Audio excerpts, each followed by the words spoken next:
సిద్దిపేట జిల్లా గజ్వేల్లో AZ foundation ఆధ్వర్యంలో కబడ్డీ పోటీలను జ్యోతి ప్రజ్వలన చేసి MLC Yadava Reddy, FTC chairman Vanteru Pratap Reddy, market committee అధ్యక్షుడు మాదాసు శ్రీనివాస్, ఏసీపీ రమేష్ లు ప్రారంభించారు. ఈ సందర్భంగా వారు మాట్లాడుతూ రాష్ట్ర ప్రభుత్వం సైతం క్రీడల కోసం కోట్ల రూపాయలను కేటాయించిందని తెలిపారు. యువత చెడు వ్యసనాలకు పోయి డబ్బు ఒత్తిళ్లకు గురి కాకుండా క్రీడలు దోహదం చేస్తాయన్నారు.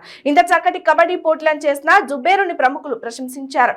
జుబేరు మాట్లాడుతూ ఈ పోటీలో ప్రతిభ కనబర్చిన క్రీడాకారులను ప్రో కబడ్డీ వంటి వేదికలపై ఆడేందుకు అవకాశాన్ని కల్పిస్తామని పేర్కొన్నారు.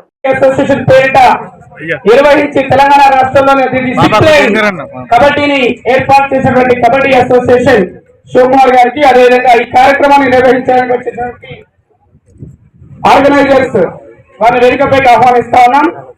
రాజు, బాలు, భాస్కర్, కర్ణాకర్, అంకుశం ఈ 5 మంది సార్ ఉండండి సార్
ముఖ్యంగా కబడ్డీ విషయానికి వస్తే, వాస్తవానికి కబడ్డీ అనే ఆట ఇది మనుషుల మట్టి ఆట.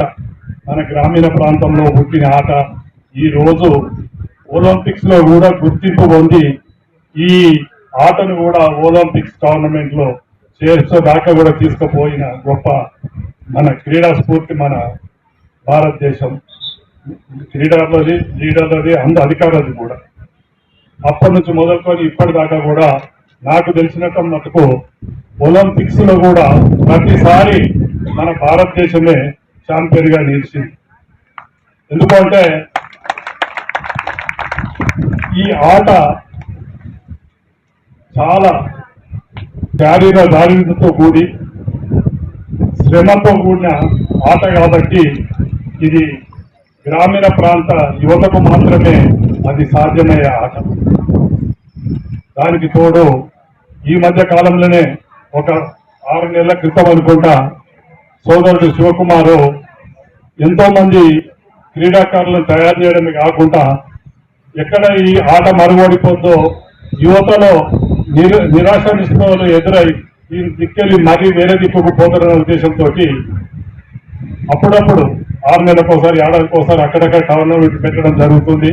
అందులో భాగంగానే దుద్దెడలో ఒక 6 నెలల క్రితం